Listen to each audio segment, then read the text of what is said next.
색깔 있는 인터뷰 시작하겠습니다. 사드 포대 배치는 과연 대한민국 국익에 큰 도움이 되는 걸까요? 혹시 국민적 피해가 있는 것은 아닐까요? 상당히 큰 논란이 전국적으로 번지고 있는 상황입니다. 어제는 미군이 사드 포대를 한국 언론에 처음 공개하고 전자파 논란을 불식시키려고 했지만 일회성 행사로 과연 이 논란을 잠재울 수 있겠냐 이런 반론도 만만치 않은 상황입니다. 경북 성주에서는 연일 사드 배치 반대 촛불 집회를 이어가고 있는 상황인데요. 어제는 사드 배치 반대 전국 대책위원회가 더불어민주당 우상호 원내대표 등 정치권 인사들을 일제히 만나기도 했습니다. 오늘은 우 원내대표를 전화로 연결해서 사드 배치와 관련된 입장을 좀 듣도록 하겠습니다. 대표님 나와 계신가요?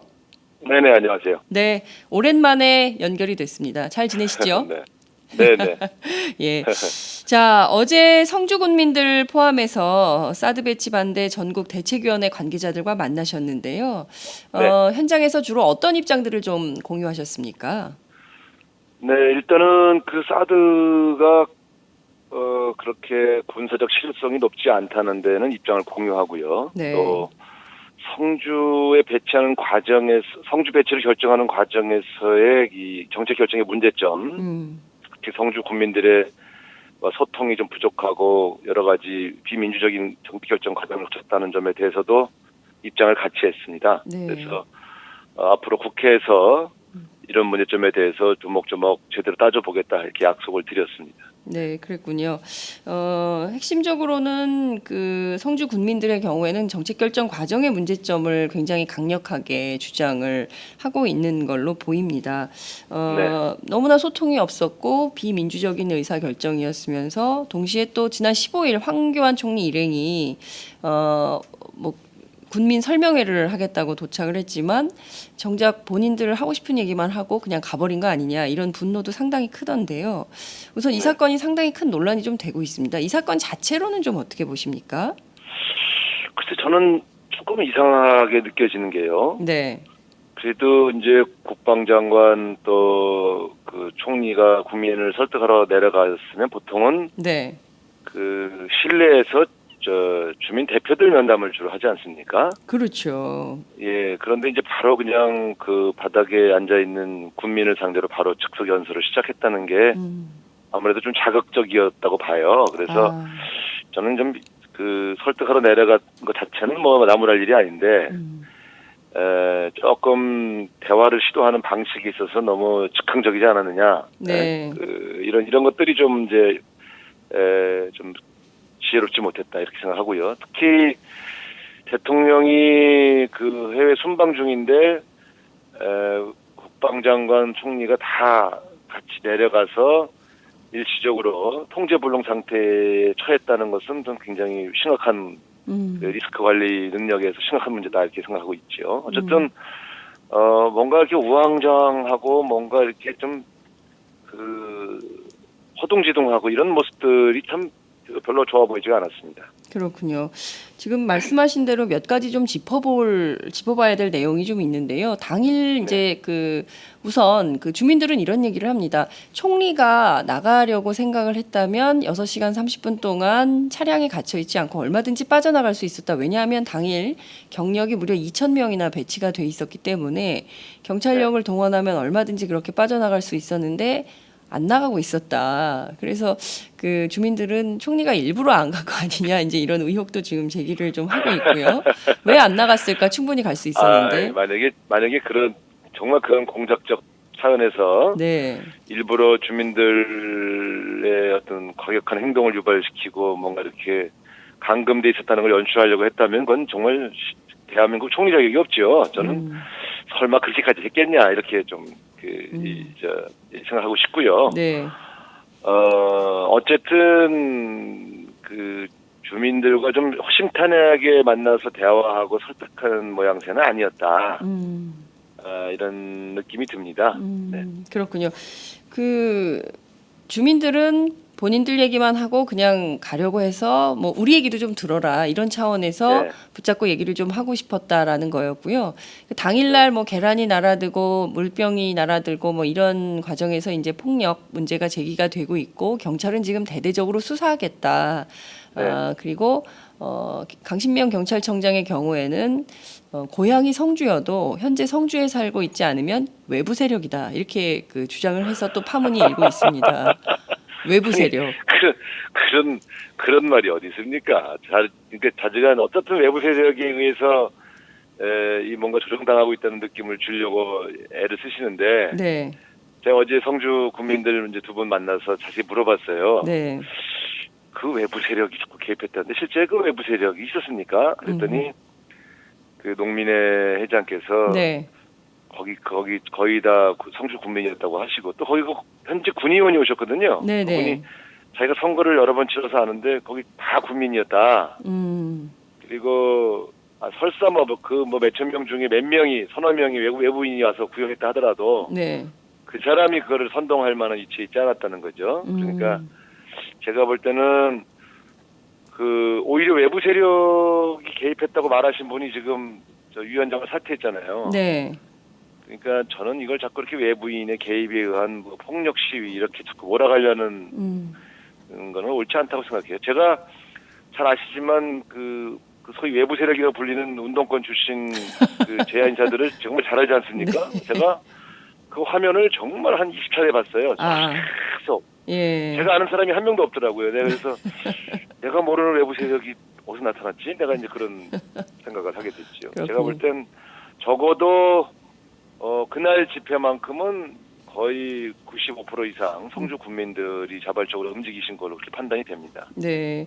그 외부 세력 전문가 운동권 출신 우상호 원내대표가 보시기에도 외부 세력은 없었다. 20차례나 돌려봤는데. 제가 그러면서 되게 권위자죠. 제가 그 대부분 다 아니까. 외부 세력 권위자. 네, 적어도 옛날 평택무경기지라든가 강정마을 뭐 이런 쪽에서 움직이던 분들을 제가 거의 대부분 알지 않습니까? 예. 근데 그날 집회에는 아무리 씩 찾아봐도 제가 알만한 분이 거의 없더라고요. 네. 그런데 왜 경찰, 정부 그리고 또 보수 언론들은 나서서 적극적으로 이 외부 세력 개입론을 주장하고 나설까요? 아무래도 이제 성주 국민들의 집회, 시위가 굉장히 끌어오르니까 네. 거기에 좀 찬물을 끼얹을 필요가 있다고 보는 거 아니겠어요? 그래서 이제 그런 형태. 과거에 아주 뭐 흔한 프레임이죠. 그런데 과거에는 그래도 조금 근거가 있었지 않습니까? 뭐 외부 단체들이 실제로 가서 같이 시위도 하고 네. 그랬으니까요. 예를 들어 세월호 때만 하더라도 세월호 유가족들의 순수성을 왜곡하는데 그 외부 세력이라는 용어가 또 나왔지 않습니까? 그래요, 맞아요. 네. 이게 아주 늘 등장하죠. 전가의 보도처럼 등장하는 로직인데 이번에 너무 빨리 등장했어요. 좀 외부 세력이 좀 낀 다음에 썼어야 되는데 외부 세력이 끼지도 않았는데 바로 외부 세력론을 얘기하는 바람에 좀 머쓱해졌죠. 그 언론들이. 네. 그렇군요. 예. 너무 일찍 발빠른 보도를 하다 보니까 그러니까 좀 며칠 있다가 하시지 그걸 이렇게 빨리. 예, 그러니까요. 며칠 있다 좀 했으면 개연성이 있었을 텐데 그게 그러니까 네. 이렇게 지금 더 들끓는 것 같습니다. 지금 굉장히 중요한 포인트는 성주에 사드를 갖다 놓느냐, 평택에 갖다 놓느냐, 원주냐 그게 중요한 게 아니라 과연 한반도 방위, 한반도 남단의 방위에 대한민국 방위에 정말 이 사드가 필요한 거냐, 이 근본적인 논쟁을 좀 해봐야 될 때가 아니냐, 무조건 이렇게 발표할 것이 아니라 이런 주장이 있습니다. 그 점에 대해서는 좀 어떻게 보세요? 그렇죠. 사실은 저희도 보면서 어쨌든 보도를 보더라도 네, 또 정부 당국자도 인정했습니다마는 이 사드가 레이더로는 북한 전역을 들여다볼 수 있는데 네, 요격 미사일이 방어할 수 있는 반경으로 보면 수도권 2,500만이 제외되거든요. 그렇습니다. 그러면 핵과 미사일을 방어하는 무기로서 효용성이 한계가 있는 거죠. 네. 왜냐하면 그 흔히 전쟁이라는 것이 상대의 가장 급소를 찌르지 않습니까? 무기라는 게. 예, 그러니까 서울 경기를 놔두고 굳이 뭐 성주나 그 밑에 이남 지방을 네, 그 핵과 미사일을 공격할 리는 없지 않습니까? 그렇습니다. 그러면서 본다면 예, 핵과 미사일을 방어하는 무기 체계로 도입을 했는데 실제로는 핵과 미사일을 방어하는데 한계가 있다. 네. 라고 하는 것은 분명히 드러났죠. 그런데 이런 문제가 있죠. 우리 국민들이 그럼에도 불구하고 왜 사드 배치 찬성이 더 높냐. 네. 실제로 올해 한 2월까지는 한 67% 찬성이었어요. 네. 그는 무기 효용성 문제보다는 아마 북한의 핵과 미사일에 대한 위협, 그 불안이 더 커져서 네. 아직까지는 사드 배치에 대한 찬성 여론이 더 높은 게 아니냐 이렇게 보고 있습니다. 그러나 분명한 거는 이 무기는 제한적인 효과밖에 없다라고 네. 하는 것이 확인된 것이죠. 예, 말씀하신 대로 수도권 방위에도 전혀 도움이 안 되고 결국 뭐 중국과 러시아가 저렇게 반발을 크게 하고 있는데 이것을 한반도에 갖다 놓겠다고 결정한 것은 결과적으로 어떤 미국의 한미일 군사 동맹 그러니까 MD 체계의 완성을 위한 거 아니냐. 결국 이것이 신냉전 질서로 구축될 때 대한민국 운명에 이게 도움이 되는 것이냐. 이런 좀 근원적인 앞으로 역사 100년을 좀 바라보면서 정책 결정을 해야 되는 것은 아니냐. 이런 비토도 좀 있습니다. 이 점은 좀 어떻게 보세요? 충분히 그 제기할 수 있는 문제 의식이죠. 네. 그래서 사실은 그 MD 체계에 한국이 편입되는 것이 국익에 부합되느냐 논쟁은 그렇죠. 굉장히 철학적이고 또 군사적인 전문성이 있어야 되는 얘기라서 네. 사실은 일반 국민들은 쉽게 이해할 수 있는 문제는 아닙니다. 그런데 어쨌든 이번에 박근혜 대통령과 국방부가 외교부의 반대에도 무릅쓰고 허둥지둥 이렇게 빨리 배치하게 된 거는 어쨌든 미국의 압력이 견디기 어려울 수준에 갔다 이렇게 봐야 될 것 같아요. 그런 측면에서 이 문제가 참 적어도 강대국 사이에 낀 대한민국 중에서 보면 굉장히 곤혹스러운 문제인 건 사실입니다. 네. 그 미국의 압력에 견디기 어려운 수준이었다라는 측면으로 이해하기에도 증거들이 나온 게 이렇게 불충분해요. 이를테면은 작년에 박근혜 대통령의 성로 외교를 통해서 이른바 제기됐던 그 중국 경사론을 좀 그 반대로 돌리기 위해서 박근혜 대통령 혹은 박근혜 정부가 좀 과도하게 이 사드 배치를 서두른 거 아니냐 이런 주장도 있거든요. 그러니까 물을 엎지르고 제가 볼 때는 박근혜 정부가 서둘렀다고 하기보다는 미국의 네. 압력이 거셌다라고 보는 게 맞을 것 같아요. 어떤 측면에서 그렇게 보십니까? 실제로는 외교부가 주변 국가의 갈등을 고려해서 실제로 상당히 소극적이었던 것이 사실이고요. 또 국방부도 원래는 올해 10월에 열릴 한미 연례 회의, 네. 안보 연례 회의쯤에서 이 문제를 공론화할 그런 생각을 가지고 있었다고 했거든요. 네. 그런 점에서 본다면 이게 지금 6, 7월에 급히 배치된 것은 뭐 물론 우리 정부가 용인했겠지만 네. 적어도 정부가 가지고 있었던 코스 어차피 사드를 배치할 수밖에 없다 하더라도 네. 최대한 늦추면서 가겠다고 했던 큰 틀의 이 흐름과는 좀 배치되는 결정이었거든요. 그래서 이 문제는 박근혜 정부도 허용을 했지만 미국의 압력이 거셌다 이렇게 보고 있습니다. 그렇군요.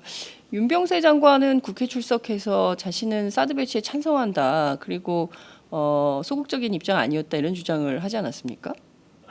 그거는 이제 이 정부의 강요로서 그런 거 자기가 반대했다고 할 수 있나요? 그러면 난리 나죠. 그러나 어쨌든 사드 배치가 결정되는 날 만약에 주무장관이었다면 네. 아무리 바지가 찢어졌어도 백화점에 가서 양복을 살 수 있었겠어요. 그러니까 제가 볼 때는 비교적 한가로웠다고 보면 나는 반대했지만 뭐 어쩔 수 없네라고 하는 정도의 태도 아니었느냐 저는 그렇게 추론하고 있습니다. 그래서 사보타지 의혹도 제기되는 건가요? 사보타지는 아니겠지만 어쨌든 자기가 주 책임을 맡으면 확 집중적으로 그 사안을 다루게 되지 않습니까? 네네. 뭐 중국에다 연락도 하고 막 뭐 급하게 여기저기 연락을 하고 그럴 뿐이거든요. 네. 그런 점에서 본다면 상대적으로 그날 국방부는 대단히 분주했는데 외교부 장관은 상대적으로 좀 한가해 보였다. 그러면 외교부는 뭐 우리가 반대했지만 국방부가 밀어붙이고 대통령이 국방부 손을 들어줬으니 네. 할 수 없지 하는 수준에서 소극적이지 않았는가 이렇게 보고 있습니다. 그렇게 보기에는 한민구 장관도 사실 국회 발언을 쭉 들여다보면 이게 수밀관하지가 않습니다. 결국에는 김관진 안보실장이 모든 문제를 좀 지휘하고 정리하고 실제로 그 주무 장관들에게는 소통하지 않았던 이런 측면이 있는 거 아니냐 이런 문제도 좀 지적이 되던데. 글쎄요. 뭐 기본적으로 NSC에서 결정하는 거지만 네. 주무장관이 누구냐? 주무장관은 국방장관이죠. 국방장관이 적어도 미국 쪽과 접촉하면서 실무적인 작업을 하게 돼 있고, 네. 물론 최종 결정은 NSC에서 한 거기 때문에 김관진 실장이 최종적인 결정에 키를 갖고 있다고 보지만, 네. 어쨌든 이 과정 전체를 보면 그렇게 우리 정부가 적극적이었다고 느껴지지는 않아요, 사실은. 그렇군요. 앞서 이제 여론조사 말씀을 해주셨는데요. 최근에 조사된 갤럽 조사 결과를 보면 찬성 여론이 50, 반대 여론이 32입니다. 그 앞선 조사에서 말씀하신 대로 그 2월에는 더 높은 67%로 찬성 여론이 높았는데요. 이 점점 여론 지형이 변화하고 있는 것은 그동안 우리 국민들이 사드에 대해서 잘 몰랐다가 이 사드라는 것이 어떤 거고 정말 우리 국익에 부합하는 건지를 고민하게 된 이런 측면이 있는데요. 실제로 제1야당인 더불어민주당의 경우에는 당론으로 이 문제를 결정하지 않고 있습니다. 결정하지 않는 게 당론이다 이런 말씀을 주셨는데요. 어떤 맥락으로 저희가 이해를 해야 될까요? 두 가지 측면입니다. 하나는 실제로 우리 당내 대다수 상당수 의원들은 이 문제에 대해서 부정적입니다. 뭐 저를 포함해서요. 네. 사드 배치가 꼭 필요하느냐, 또 실효성이 있느냐, 또 국익에 부합하느냐의 점에 대해서 네. 상당히 부정적인 입장을 가지고 있죠. 다만 이것을 반대 당론을 정하면 반대를 조직화하고 반대를 관철해야 되는데 야당 입장에서 미국과 정면으로 격돌해서 일종의 그 반미 집단으로 보이는 것이 수권 정당으로서 바람직하느냐 하는 그런 고민이 있습니다. 그런 측면에서 이 사드의 문제점을 제목조목 제대로 짚어서 국민들에게 제대로 알리고 또 국회에서 제대로 된 대책을 강구하자는 데는 입장의 통일이 이루어졌지만 네. 이것을 다른 국내 사안처럼 명백히 반대하고 반대 입장을 정하고 그 반대를 조직화하면서 예를 들어 장애 집회까지 포함해서 그 대국민적인 어떤 그런 투쟁을 할 거냐 하는 문제에 있어서는 상당히 신중한 입장을 가지고 있는 것이죠. 아, 그렇군요. 예. 반미 집단으로 낙인 찍힐 것에 대한 문제 이 점을 지적해 주셨는데요. 사드 저희가 배치가 여러 번의 총선과 대선을 거치면서 네. 적어도 우리에게 몇 가지 트라우마가 있습니다. 그래서 우리가 강정마을 도울 때도 그랬고 예. 또 한미 FTA 문제라든가 여러 가지 특히 미국과 관련된 문제는 우리가 적극적으로 반대했을 경우에 물론 우리가 반대 운동을 하는 것을 좋아하시고 또 고마워하신 국민도 많이 계십니다만 그러나 전체적인 프레임에서는 그 소위 반미 종북이라고 하는 큰 저쪽의 공격에서 그렇게 네. 자유롭지 못했던 그런 경험들을 가지고 있죠. 그렇군요. 어찌 보자면 지금 제기되는 외부 세력 개입론 그리고 또 진행 중인 여러 가지 경찰의 대대적인 수사를 통한 공안몰이 이런 것들이 결국에는 이 내년 대선을 염두에 둔 종북 반미로 몰아가기 위한 그러니까 집단화해서 하나의 프레임으로 묶어버리려고 하는 것의 포석이다. 이런 측면도 고려를 하고 계시다는 거죠? 그러니까 뭐 사드 배치를 우리 야당을 트랩에 딱 가두기 위해서 한 것이라고 보지는 않지만 네. 이것이 전개되기에 따라서는 또 그렇게 전개될 가능성이 있다고 저희가 보고 있기 때문에 신중한 것입니다. 그렇군요. 그러나 그렇다고 그래서 네. 우리가 성주 국민들의 의사 또 우리 많은 반대하시는 국민들의 의견을 국회에서 반영해서 네. 제대로 싸우고 또 대책을 세우는 일을 게을리하지는 않을 것입니다. 당론을 정하지 않는다고 그래서 네. 또 반대하시는 의원들의 행동을 제약하지 않거든요. 그렇기 때문에 충분히 그런 문제는 그런 문제대로 네. 함께 할 수 있도록 그렇게 노력할 그런 계획입니다. 그러면 투트랙 접근이 되는 거죠. 큰 틀에서 당론은 정하지는 않지만 실질적으로 실무적으로 논의하고 문제점을 제기하고 이런 것은 한다? 그렇습니다. 더 적극적으로 할 계획. 더 적극적으로 할 계획이다. 이런 말씀 주셨어요. 이런 주장도 있습니다. 늘 안보 논쟁, 이른바 안보 프레임에 갇혀서 이것을 벗어나지 못했다. 결국에는 그 트랩에 걸려서 매번 선거에서 패배하고 종북주의자로 찍혀서 결국에는 국민들로부터 박수받지 못하는 정권 교체도 못하고 이런 상황이었다. 이제 이런 비판이 있어서 이번에야말로 사드는 특히 이 안보 논쟁으로 예컨대 이제 그 적극적으로 뚫고 나가야 공세적으로 뚫고 나가야 오히려 더 집권의 가능성이 열리는 거 아니냐 이런 주장도 있습니다.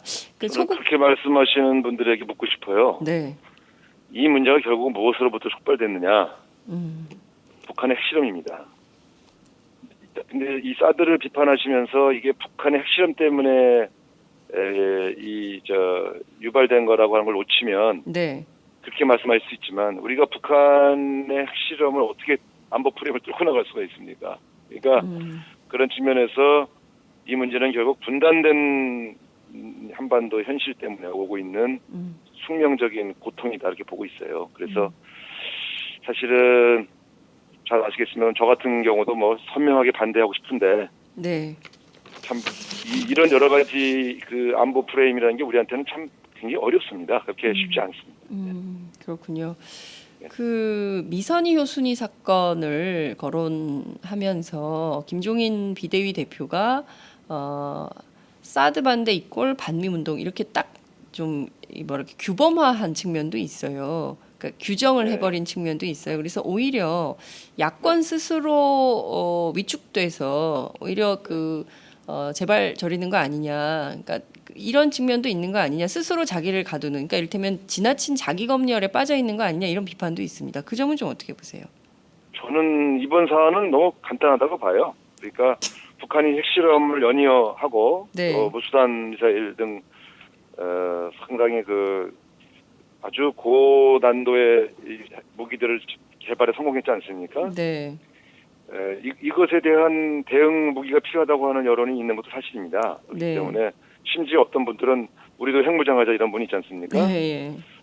그런 상황에서 실제로 그 대응을 하겠다는 미국의 무기에 반대하는 것이 굉장히 우리나라 분단 현실에서 어려움이 있지요. 그러니까 이런 문제에 대해서 좀 신중해야 한다고 하는 것은 바깥에서 우리 당이 그동안 한미 FTA나 강정말이나 여러 가지 대응하는 것을 보면서 문제의식을 느꼈던 김종인 대표의 조언이 있었습니다. 밖에서 보니 너희네 당이 그런 게 서투르더라. 네. 이런 거는 좀 찬성하지는 않아도 반대한다고 명확하게 하지 않으면서 활동을 조직하는 게 더 낫겠다라고 하는 그런 신중론이 우리 비대위원 전원의 동의를 받았죠. 그렇기 때문에 이건 김종인 대표 개인의 정리가 아니라 네. 지금 비대위원들 전원의 합의로 이 스탠스를 가지고 있다 이렇게 말씀드리겠습니다. 그렇군요. 이게 네. 김종인 대표 개인의 의견이 아니라 비대위원 전체의 합의로 만들어진 입장이다 이런 말씀 주셨습니다. 자, 앞서 대표님께서 지적해 주신 대로 이 사드는 북한 핵 미사일을 방어할 수 있는 수단이 아니에요. 그리고 지금 무기가 들어오는 게 이제 48개가 한 세트인데 과연 이것만으로 가능하겠냐? 따라서 물론 이제 국방부에서는 SLBM도 맞출 수 있고 뭐 많은 얘기를 하지만 그것이 전문가들의 진단으로 허구적인 측면이 있다 이런 게 다 지적이 좀 되고 있는 상황입니다. 그러니까 이제 역으로 그렇게 말하면 그러면 무기 더 들여오셔야 됩니다. 그렇죠.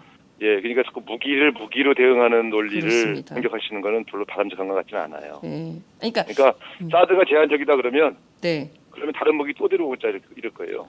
이미 국방부가 그런 우리는 입장이죠. 이것이 군사적 실효성이 약하고 제한적이라는 것은 분명히 지적하지만 네. 그것 때문에 이 무기를 빼라 하는 논거가 되는 게 아니라 그러면 핵과 미사일을 막을 수 있는 더 강대한 무기를 더 많이 들여오자 이렇게 될 수 있죠. 그러니까요. 그게 제일 큰 문제 아니겠어요? 예? 그게 제일 큰 문제인 것 같아요. 그러니까 이를테면 이게 그렇습니다. 성주에만 들어오는 게 아니라 지금까지 제기된 원주, 평택 이런 데 다 사드가 배치될 가능성도 있다는 거죠. 이게 120도 각도로만 볼 수 있기 때문에 여러 각도에서 보려면 더 많은 사드가 배치될 수밖에 없는 거고 이른바 한민구 장관이 얘기했던 일기에 중대가 들어오는 포대 하나가 들어오는 이런 문제를 넘어서는 수준이 될 수도 있다는 우려가 있기 때문에 드리는 말씀입니다. 그거는 막아야죠. 그거는 그렇게 될 수는 없죠. 그러니까 뭐 한반도 전체에 완전히 뭐 무기를 덮을 수는 없지 않습니까? 그러니까 지금 이제 어쨌든 이 사드 문제점은 저희가 조목조목 다 이제 오늘도 사드 대책위에서 일부 발표하겠습니다만은 어쨌든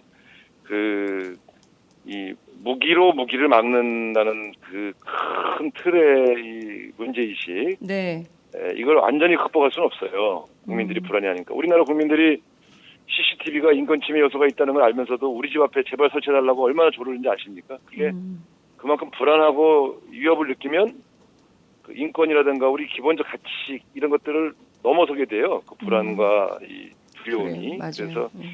그래서 이것은 빨리 한반도를 이 전쟁이 가능한 화약고로 만드는 데 집중할 게 아니라 네. 대화를 통해서 빨리 평화를 정착시키는 쪽으로 정책을 터내야 된다는 쪽으로 빨리 유도하는 것이 더 급하지. 사실은 무기 문제에만 집착하면 대체로는 무기를 더 도입하자는 쪽이 마치 CCTV 설치하자는 사람들처럼 그렇죠. 그렇게 전염병처럼 늘어나지요. 그러니까 평화의 마인드, 평화의 정착으로 정책을 전환시키는데 사실은 더 우리 운동이 또 우리 정책이 정치권의 노력이 집중되지 않겠는가 이렇게 생각합니다. 네. 문제는 지금 중국과 러시아의 반발인 것 같습니다. 특히 이제 뭐 마늘 파동 우리가 겪어서 알지만 지금 벌써부터 뭐 여러 가지 징후들이 좀 나타나고 있는 상황인데 중국의 네. 경제 보복 문제 그리고 군사적 대응 특히 이제 러시아의 경우는 경제 얘기도 안 하고 아예 그냥 기지를 옮겨버리겠다 이제 이런 얘기도 막 하고 있고 이런 상황이에요. 그 러시아가 훨씬 시원시원하죠 보니까. 네. 근데 더 위험해요 사실은. 그러니 무섭죠. 극동으로 예. 미사일 기지 옮기는 건 좀 그렇습니다. 위험한. 예. 네. 이렇게 감당할 수 없는 수준의 정책 결정을 국회 차원에서 비준 동의 없이 가도 되느냐 이런 주장이 나오고 있습니다. 이거 어떻게 처리해야 될까요? 글쎄 이게 지금 그 청택 미군 기지처럼 딱 떨어지는 사안이 아니에요 비준이. 그래서 저희가 좀 고민인데 네. 어쨌든 사회 대책위에서 한번 요 국회 동의 절차가 실제로 가능한지 여부를 좀 검토하기로 했습니다. 그래서 이제 보니까 이 사람들이 이런저런 거를 상당히 많이 연구해놨더만요 보니까. 네. 그래서 그걸 피해갈 수 있는 논리와 피해갈 수 있는 조건들을 아주 만들어내고 머리들을 많이 썼어요. 그래서 우리도 또 그 이상의 머리를 써야 될 것 같아요. 참나. 이거 정말. 이게 지금 근데 이제 제일 중요한 거는 한국 정부 관리들이 네. 우리 국민들의 안전과 평화와 이익을 위해서 머리를 써야지. 이게 지금 미국 정부의 그러니까 이런 거죠. 입장과 군인들은 무기를 가져오는 것을 당연히 생각합니다. 군인이니까요. 네. 근데 이제 외교부가 사실은 제 역할을 못한 거죠. 외교부가 이런 군인들 또 안보실의 논리 또 미국의 압력이 있으니까 이걸 피해가는 외교적 어떤 지혜를 발휘했어야 되는데 네. 자기 덫에 걸린 거예요. 초기에 너무 북한 제재와 북한 압박에 몰입하는 외교를 한 나머지 이제 이거를 정면으로 거절하면서 피해갈 수 있는 외교적 이 어떤 노력을 기울일 명분을 잃어버린 거죠. 제가 몇 번 윤병세 장관이 균형 외교해야 된다 이거 좀 치우쳤다고 경고했는데 네. 결국은 뭐 자기 덫에 걸린 거죠. 네. 이게 끔찍한 파국으로 종결되는 것은 아닌가 많은 국민들이 우려하고 있는 상황입니다. 지금 특히 이제 그 건강권 문제, 전자파 문제가 지금 지적이 되고 있는데요. 어제 드디어 미군이 사드 포대 괌 기지를 공개했습니다. 그렇지만 일각에서는 뭐 일회성으로 한번 보여준다고 해서 그게 되겠냐 이런 지적이 있는데요. 더군다나 우리는 무슨 사막 한가운데 바다 쪽이 아니라 완전히 그 동네 마을 한가운데다 갖다 놓는다는 거거든요. 네. 그리고 미군 교범에 나와 있는 것은 3.6km 바깥으로 나가야 되는데 우리는 100m 바깥은 안전하다 이런 거고 지금 보면 인의협 등에서 나온 자료들을 보면 100m 안은 그냥 전자레인지 속에 들어가 있는 거하고 같다는 거예요. 그 정도로 심각하다는 거예요. 네. 아니 그러니까 이제 이게 사실은